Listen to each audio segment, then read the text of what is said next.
जयतु भारतम जयतु संस्कृतम। आप देख रहे हैं आशा सुमन स्टडी चैनल। कैसे हैं स्टूडेंट्स? उम्मीद करता हूं आप सभी अपने अपने घरों में स्वस्थ और निरोग होंगे और अपने 10वीं बोर्ड के एग्जाम के लिए पूर्ण रूपेण तैयार बैठे होंगे। आइए स्टूडेंट्स, इसी के क्रम में हम लोग चर्चा करते हैं संस्कृत में अनुवाद की। जैसा स्टूडेंट्स आप लोग जानते हैं, संस्कृत में अनुवाद मैंने 2 पार्ट ऑलरेडी करा दिया है और मैंने कहा है कि आप तीनों पार्ट यदि देख जाते हैं, अर्थात 10-30 अनुवाद बनाना सीख जाते हैं, तो स्टूडेंट्स मुझे उम्मीद है कि इस प्रकार के जो भी अनुवाद आएंगे वह आपके हाथों से बच नहीं पाएगा। क्यों? क्योंकि इसमें लगभग सभी वेराइटीज दी गई है। मिलते जुलते शब्द अलग हो सकते हैं, शब्दों में भिन्नता हो सकती है, लेकिन ऐसा नहीं कि मैंने जो टाइप पढ़ाया है उस टाइप से वह अलग हो जाए। तो इस ढंग से आप 6 में 6 बना सकते हैं। यदि आपने मेरे पहले की वीडियो को नहीं देखा है तो सबसे पहले आप प्लेलिस्ट में जाएं, संस्कृत अनुवाद को सर्च करें और पहले के दोनों वीडियोस देख लें और ये वीडियो आप लोग देख लें। मुझे उम्मीद है कि आपको 6 में 6 मिलने जा रहा है। मैंने बताया भी कि शब्दों में भिन्नता हो सकती है, लेकिन ऐसा नहीं है कि वह वाक्य आपसे न बने यदि इन वाक्यों को अच्छे ढंग से समझ के और पढ़ के जाते हैं। चलिए आज शुरू करते हैं वीडियो को यहीं पर और देखेंगे हम लोग। पहला वाक्य दिया है स्टूडेंट्स, सड़क के दोनों ओर पेड़ है। सड़क के दोनों ओर पेड़ हैं। अब देखिएगा, दोनों ओर को कहते हैं उभयतः। संस्कृत का शब्द होता है उभयतः। और एक चीज ध्यान रखिएगा स्टूडेंट्स, एक सूत्र होता है अभितः परितः सर्वतः उभयतः योग्य द्वितीय विभक्ति। अर्थात जिस वाक्य में, जिस संस्कृत वाक्य में अभितः शब्द आ रहा हो, परितः शब्द आ रहा हो, सर्वतः शब्द आ रहा हो या उभयतः शब्द आ रहा हो, ऐसे शब्दों के पहले वाले शब्द में किस विभक्ति का प्रयोग करते हैं? द्वितीय का प्रयोग करते हैं। मैंने अभी बताया ना, अभितः परितः सर्वतः उभयतः योगे द्वितीय। तो जब भी ऐसा वाक्य आए तो समझ लीजिएगा कि वहां पर द्वितीय विभक्ति का प्रयोग करना है। चलिए देखते हैं स्टूडेंट्स। दिया है सड़क के दोनों ओर। सड़क के दोनों ओर, सड़क को कहते हैं मार्ग। क्या कहते हैं? मार्ग। द्वितीय विभक्ति में लेके जाएंगे, कहेंगे हम मार्गम उभयतः।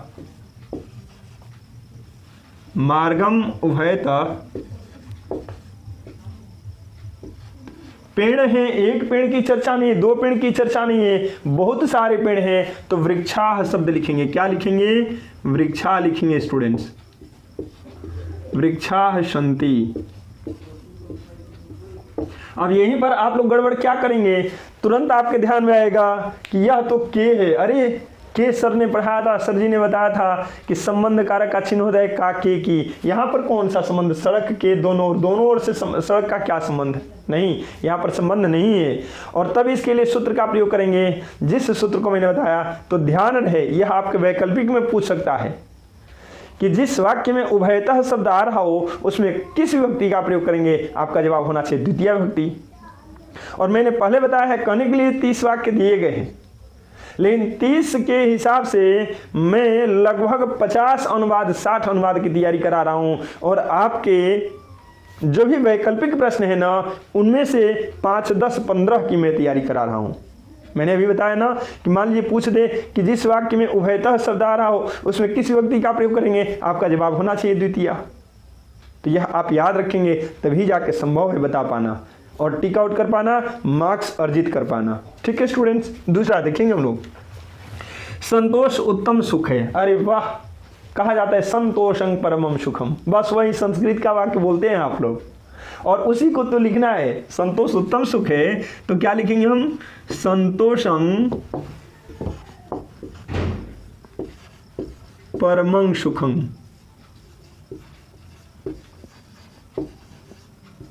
हो गया स्टूडेंट्स। यानी एक सूक्ति के रूप में कभी कभी आपने इसको देखा होगा और उसी सूक्ति को मैंने लिख दिया, इस वाक्य का संस्कृत बन गया संतोषं परमं सुखम। यानी संतोष सबसे बड़ा सुख है या संतोष उत्तम सुख है। अब संतोष सबसे बड़ा सुख है यदि दे दे, घबराना नहीं, यही लिखना है आपको, संतोषं परमं सुखम। यदि यहाँ पर दिया गया है सड़क के दोनों ओर, यदि दे दिया जाए विद्यालय के दोनों ओर, अब क्या करिएगा? अरे बाप रे, सर जी तो विद्यालय बताए। अरे क्या बताना है? मैंने बताया ना उभयतः शब्द आ रहा है, मतलब वहां पर द्वितीय का प्रयोग कर देना। विद्यालय को विद्यालयं कर दो। मार्ग का हमने मार्गम किया है ना जी, तो विद्यालय का विद्यालयं कर दो। गांव के दोनों ओर पेड़ हैं, कुछ नहीं करना, गांव शब्द को द्वितीय में लेके चलिए, ग्रामों में बहता। कहाँ दिक्कत आ रही है, ऐसे करके आपको बना लेना है। चलिए, मैं पटना जाऊंगा, मैं पटना जाऊंगा, मैं का क्या हो जाएगा स्टूडेंट्स, अहम। क्या होगा, अहम। और पटना का हो जाता है स्टूडेंट्स पाटलिपुत्रम, पाटलिपुत्रम। और जाऊंगा, जाऊंगा किस में है, लिट लकार में है, यानी भविष्य काल में स्टूडेंट्स। भविष्य काल के लिए हम लोग क्या करते हैं, सती सतह संति का प्रयोग करते हैं। जब उत्तम पुरुष के एक वचन में जाएंगे तो यहाँ पर गमिष्यामि शब्द बनेगा। क्या बनेगा स्टूडेंट्स, गमिष्यामि। अगला वाक्य देखेंगे, वह घर से विद्यालय जाता है। अब देखिए, वह घर से विद्यालय जाता है। अच्छा तो बताइए, घर से यदि कोई विद्यालय जा रहा होगा, आप भी स्टूडेंट हैं ना, आप भी जाते होंगे, तो क्या अपने घर को अपने सिर पे उठा के लेके जाते हैं? नहीं ना। अरे बस हो गया, जब घर को छोड़ के जा रहे हैं तो मतलब घर से जुदा हो रहे हैं, घर से अलग हो रहे हैं। कई बार बताया गया है कि अलग होने के अर्थ में कौन सी विभक्ति बताइए, पंचमी विभक्ति। पहले वाली वीडियो को देखिए, उसमें पढ़ा हुआ है। जब भी अलगाव की बात करें ना, उसमें पंचमी का प्रयोग होता है। और तब हम लिखेंगे वह घर से, वह का हो जाएगा सह, और घर से यानी गृहात, सह गृहात विद्यालयं गच्छति। अब बताइए, मान लीजिए मैंने उस वाक्य को नहीं पढ़ा जो वाक्य अभी मैं बोलने जा रहा हूं। वाक्य क्या मैंने बोल दिया, वह विद्यालय से घर जाता है। भाई घर से विद्यालय जाएंगे तो सीधी सी बात, विद्यालय से भी घर तो आना ही होगा। तो मैंने ये नहीं बताया कि वह विद्यालय से घर जाता है, क्या आप नहीं बना पाइएगा? अरे जिस पंचमी का प्रयोग आपने गृह शब्द में किया है, उसी पंचमी का प्रयोग विद्यालय में कर दीजिए, और जिस द्वितीय विभक्ति का प्रयोग विद्यालय में किया है उसको आप घर वाले में कर दीजिए। क्या हो जाएगा, सह विद्यालयात गृहं गच्छति। कितना बढ़िया बन गया। किसका बनाया मैंने, वह विद्यालय से घर जाता है। और यहाँ पर क्या दिया है, वह घर से विद्यालय जाता है, तो इसका हो गया सह गृहात विद्यालयं गच्छति। बस आप उपाय समझते जाइए और ऐसे वाक्य आए तो भी बनाते जाएं। ठीक है स्टूडेंट्स, देखें पांचवा, सरस्वती को नमस्कार है। हाँ, ये इंपॉर्टेंट है, हो सकता है ये वाक्य आ जाए। क्यों आ जाए, क्योंकि माँ सरस्वती का पूजन करके आप जाइएगा। 14 को सरस्वती पूजन है और 15 से आपका एग्जाम स्टार्ट है। हो सकता है, मे बी पॉसिबल, कि सरस्वती को नमस्कार है या माँ सरस्वती को नमस्कार है, ऐसा प्रश्न पूछ दिया जाए, ऐसा अनुवाद दे दिया जाए। क्या करिएगा, इसका रूप चतुर्थी में चलाना है, क्योंकि कहा जाता है नमः योगे चतुर्थी विभक्ति ना, नमः योगे चतुर्थी विभक्ति। नमः स्वस्ति स्वाहा स्वधा अलंग वसत योगे चतुर्थी विभक्ति। यानी जिस वाक्य में नमः शब्द आ रहा हो, स्वस्ति शब्द आ रहा हो, स्वाहा आ रहा हो, स्वधा आ रहा हो, अलंग शब्द का प्रयोग किया जा रहा हो, वसत शब्द आ रहा हो, उन सभी में किस व्यक्ति का प्रयोग करते हैं, चतुर्थी का। तो ये याद रखिएगा, 1 नंबर में पक्का बन रहा है। अनुवाद आएगा या नहीं आएगा, वैकल्पिक में पक्का बन रहा है, दिया रहेगा। जिस शब्द में, जिस वाक्य में नमः शब्द आ रहा हो, उसमें किस व्यक्ति का प्रयोग करेंगे। ध्यान है स्टूडेंट्स, किस व्यक्ति का, चतुर्थी मैंने बताया। बस हो गया। सरस्वती शब्द को जब चतुर्थी में लेके जाइएगा, सरस्वत्यई हो जाएगा। लिखने नहीं आएगा, देखिए मैं लिख रहा हूं, सरस्वत्यई नमः। और मान लीजिए इसमें मान लो मरा हुआ हो, माँ सरस्वती को नमस्कार है, बस माँ को कहते हैं जननी, जननी का जनन्यई, जैसे सरस्वती हुआ ना, जनन्यई कर दिए, या अम्बाई कर, अम्बाई सरस्वती नमः, बस बन गया। ऐसे ही तो बनाना है। कितना आसान होते जा रहा है ना। आइए स्टूडेंट्स, देखते हैं अनुवाद संख्या 6 को। अनुवाद संख्या 6 दिया गया है, सीता और गीता पढ़ रही थी। वाक्य किस काल में है स्टूडेंट्स, भूतकाल में। और भूतकाल के लिए किस लकार का प्रयोग करते हैं, तो लंग लकार। ध्यान रखिएगा, किस लकार का, लंग लकार का प्रयोग करते हैं। आइए बनाते हैं हम लोग, सीता और गीता। स्टूडेंट्स ध्यान रहे, सीता और गीता का हो जाएगा सीता गीता 6।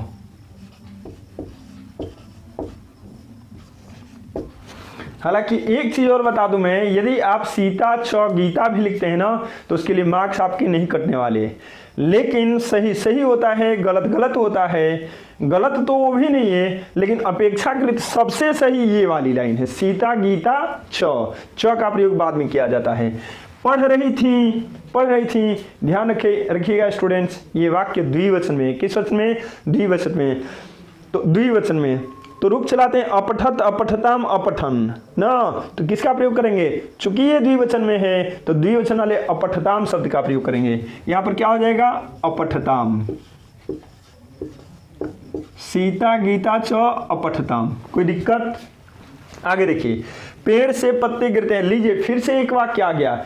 इसका मतलब है स्टूडेंट्स, जहां तक मेरा अनुभव बता रहा है कि एक वाक्य जुदाई अर्थे पंचमी से जरूर रहेगा, इसलिए ऐसे वाक्यों को जरूर ध्यान में देख करके जाइएगा। वैसे भी ध्यान आ रहा होगा आप लोगों को, पिछली बार जो मेरा वीडियो बना था ना, उसमें मैंने कहा था कि हिमालय से गंगा निकलती है। इसको आप बढ़िया से याद करके जाइएगा, और वह वाक्य आया था स्टूडेंट्स। ठीक है, तो पंचमी वाला एक जरूर याद रखिएगा, ध्यान में रखिएगा। चलिए, पेड़ से पत्ते गिरते हैं, पेड़ से अलग हो रहा है, यानी यहाँ पर पंचमी का प्रयोग करेंगे। पंचमी में रूप चलाएंगे, वृक्षात शब्द बनेगा। क्या? वृक्षात। और पत्ते गिरते हैं, एक पत्ता नहीं, दो पत्ते नहीं, पत्ते गिरते हैं, यानी बहुत सारे पत्ते हैं। पत्र शब्द का रूप जब रूप चलाएंगे तो चलता है पत्रम, पत्रे, पत्राणी। क्या? पत्राणी। बहुवचन में चलाएंगे ना तो बहुवचन में पत्राणी हो जाएगा। और पत धातु का रूप जब चलाएंगे स्टूडेंट्स तो वह पतती, पतता, पतंती हो जाता है। यहां पर लिखेंगे पतंती। यानी पेड़ से पत्ते गिरते हैं, इसका संस्कृत क्या हो जाएगा? वृक्षात पत्राणि पतंती। कोई दिक्कत नहीं। आगे बढ़ते हैं। यह मेरी पुस्तक है। अब देखिए, यह का मतलब क्या? तो स्टूडेंट्स याद आ रहा होगा आप लोगों को, अयम मीन्स भी यह होता है, इयम मीन्स भी यह होता है, और इदम मीन्स भी यह होता है। किसका प्रयोग करेंगे? बड़ी गड़बड़ स्थिति आ गई। नहीं स्टूडेंट्स, पुस्तक क्या है? पुस्तक किस लिंग में है? नपुंसक लिंग में है। तो बस सीधी सी बात है कि जब पुस्तक नपुंसक लिंग में है तो यह के लिए नपुंसक लिंग वाले इदम शब्द का प्रयोग करेंगे, या एतत् का भी प्रयोग कर सकते हैं। एतत् मीन्स भी यह होता है, लिखेंगे हम एतत् मम पुस्तकम अस्ति। एतत् मम पुस्तकम अस्ति। आगे है स्टूडेंट्स, वह घर गई। यह भी वाक्य किसमें स्टूडेंट्स? मतलब भूतकाल में है। भूतकाल का मतलब लंग लकार हो गया। लंग लकार में जब वाक्य बनाएंगे तो वह घर गई। अब देखिए स्त्रीलिंग में भी है, तो वह के लिए स का प्रयोग जल्दी जल्दी मत कर दीजिएगा। किसका प्रयोग करेंगे? सा का प्रयोग करेंगे। सा गृहं अगच्छत। सा गृहं अगच्छत, वह घर गई। ठीक है, अंतिम वाक्य को देखेंगे। हमारे देश का नाम भारतवर्ष है। हमारे का हो जाएगा स्टूडेंट्स अस्माकं। अस्माकं। और देश का नाम यानी देशस्य नाम, षष्ठी विभक्ति का प्रयोग करेंगे। देशस्य नाम भारतवर्षे भारतवर्षः अस्ति।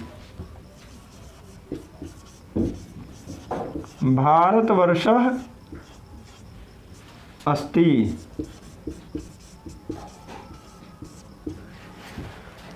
चलिए स्टूडेंट्स, मैं उम्मीद करता हूं कि यह अनुवाद आपको अच्छा लगा होगा, और ईश्वर से प्रार्थना करूंगा कि आप इसमें 6 अंक तो निश्चित रूप से हासिल करें। और आप ऐसा यदि करते हैं, मेहनत करते हैं, तो मुझे उम्मीद है कि यह 6 अंक आपके रुकने वाले नहीं हैं।